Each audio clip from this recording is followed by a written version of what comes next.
Please, kiddo.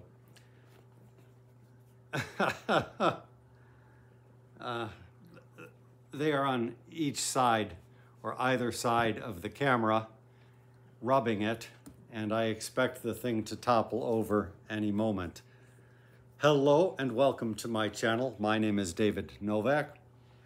Throughout the majority of my life, I have primarily considered myself as a writer. And since the beginning of last year, or 2022, I have tried to change that and to mold myself into being primarily a reader. So far it has gone well. Over all those years, I read, but not a lot, but I did buy books. Not a lot, but steadily over the course of years, you must realize that I have an accumulation of books to be read, a pile of possibilities, as it were. However, in spite of that, I do not feel like restricting myself to only those books which I have. It is not a huge collection. I could not do a 500 book challenge as other booktubers have done because I can't imagine that I have that many books. However, I do have enough. But when I watch BookTube, I find books here and there that I am interested in, and beyond that, my field of interests has expanded also. So recently I read Stephen Runciman's History of the Crusades, not something in the past I would ever have done because the medieval world was not in my consciousness. But watching other booktubers, I realized it is an area of study worthy anybody's attention. So, I am so distracted tonight, I apologize. The main purpose of this is to show you these. And that was the scissors.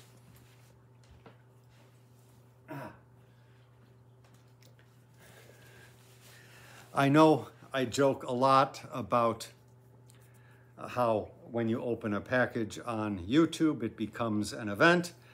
And I thought about not doing it, but I do have fun with it. And another booktuber that I was watching recently said something to the effect that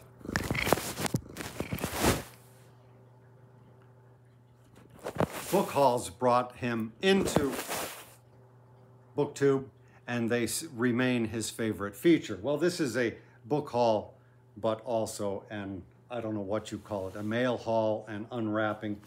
So even though I have a backlog of books to read, a pile of possibilities, I cannot refrain from buying the occasional book, and I went a little bit crazy last week. So I will take these one by one. There are 4 here. 3 arrived yesterday, and I thought I would wait for the final one to come today. So I will begin. I'm not sure what they are. Three I know what they are, and 1 is the mystery book. So I will take them one at a time, and we will see what I get.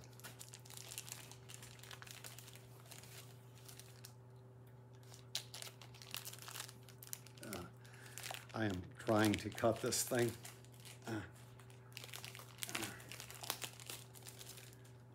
Okay, I find that when you cut on the label, you generally can get a pretty good cut. I just don't want to damage the darn book.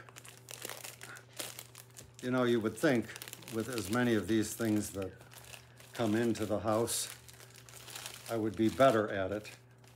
Well, I've made a full cut and I'm still where I started. Nothing has opened. So let me try again. Now I understand how surgeons must feel when they go in for the appendix or whatever, and they find that it's not there. Ah, there we go. Woo! And this is a delight. Isn't there some event in September about minis? Well, I did not expect this to be such a mini. It's in beautiful shape. Let's see what the page count is. My. The afterword goes to 161. That's not bad, and this is the book. And I purchased this one after having finished recently Notes of a Crocodile by the same author, and I want to read that one fairly soon, but perhaps not yet. Very good. That was not the mystery book. I was expecting that one. Now, this is a hefty one, and I think I know what this is. Discover books. I don't generally care for Discover books, but I find they go by a zillion different aliases. I don't know what the structure of the business itself is, but I've had trouble with them in the past. So, is it opening? Well, I think it might be the book that I'm expecting. Let's see. Well, I think this is what I was expecting. Maybe if there's a cat right there, maybe if I throw this over there, he will get distracted. No. This I picked up on a whim. I saw it in a store, and watching folks like Vin of Revenant Reads and other booktubers that are very much into Scandinavians and such. I looked at this and I thought it looks pretty interesting. I think there was a map in there that I saw, and it talks about how, yeah, here's the map, how these folks went and conquered Europe, I guess, you know, as Rome was falling apart. So it's a book that I don't have any particular intention of reading anytime soon, but I do want to have it on hand, and I do want to get to it sometime. Now this, gosh knows what it is. It's a hardback, and why would I want such a big hardback? I would go for the hardback, I guess, if it was a cheap copy, but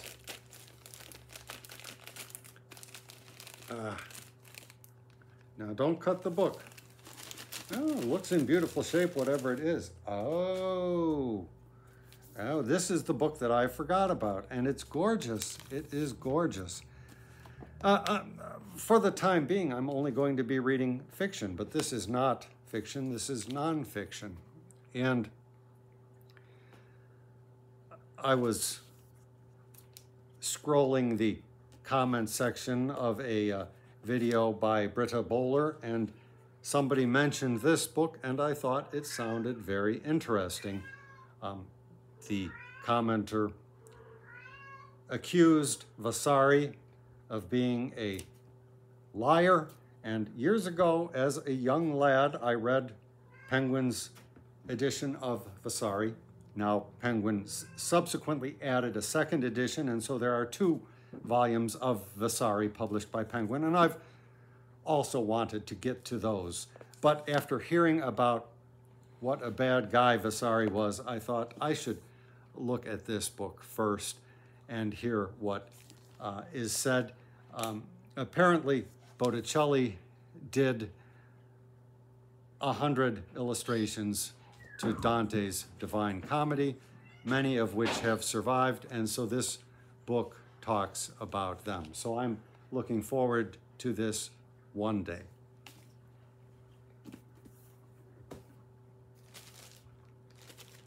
So that's that. Okay, those are three. So that was the mystery book. So this is one that I think I know, but I can't think offhand what it could be.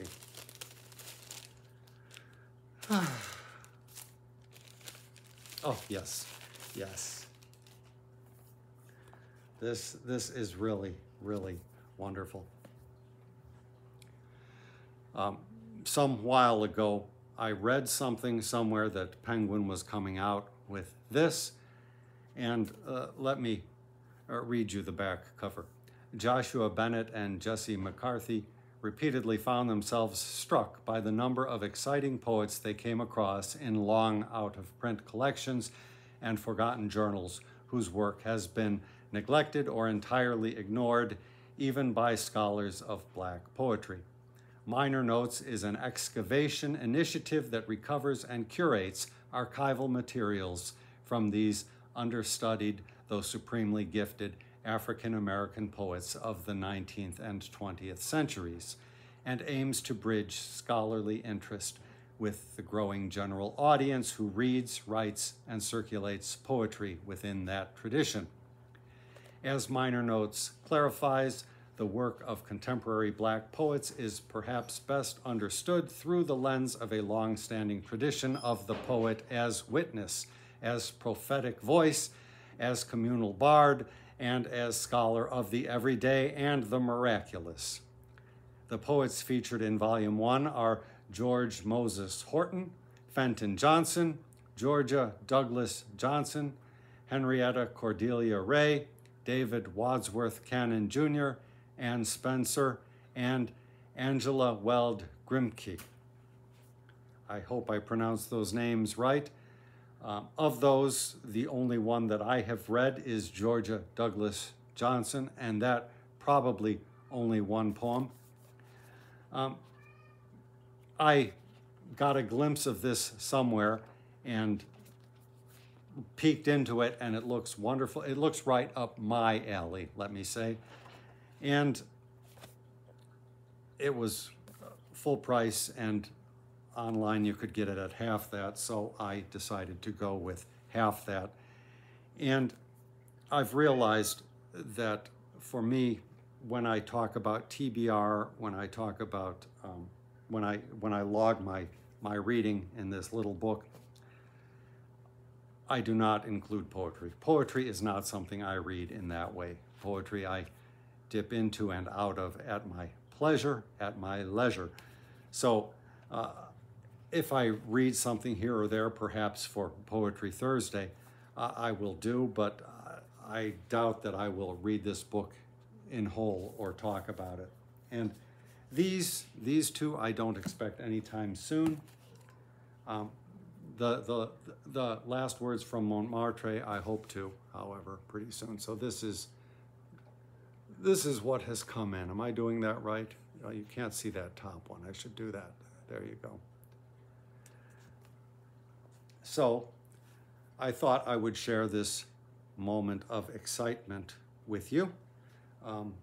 I did finish this lovely book. It ended on a high note. It's probably the best thing I've read this year. And as I say, I regret that he does not have several other volumes that I can go and check out right now.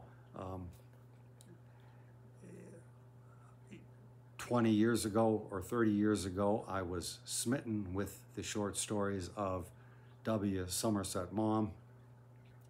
I'm not a big reader of short stories, but I read all of Maugham's, I think, twice, or some even more than that.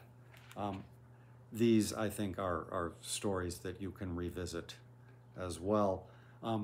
But so, this last set of books that I've read are just confirmation for me in my new effort to remold myself, of which I spoke at the top of the video. I recall the story, I think it's attributed to Darwin, or about Darwin, I imagine similar stories have been told of others, and it is how he was at the seashore, at the beach, at the Galapagos Islands perhaps, and picking up a shell, a seashell, and it was beautiful, it was miraculous, it was intricate, and he studied it, and then he looked up and saw the entire beach and all of the myriad seashells on the beach. Well, I feel something akin to that. During all of my years as a writer, I was focusing on that one little thing, writing, and as I become more of a reader, the expanse of my view has opened up, and I am finding all kinds of wonderful stuff. Thank you very much for stopping by my channel, and I will see what I come up with next time. Have a good day.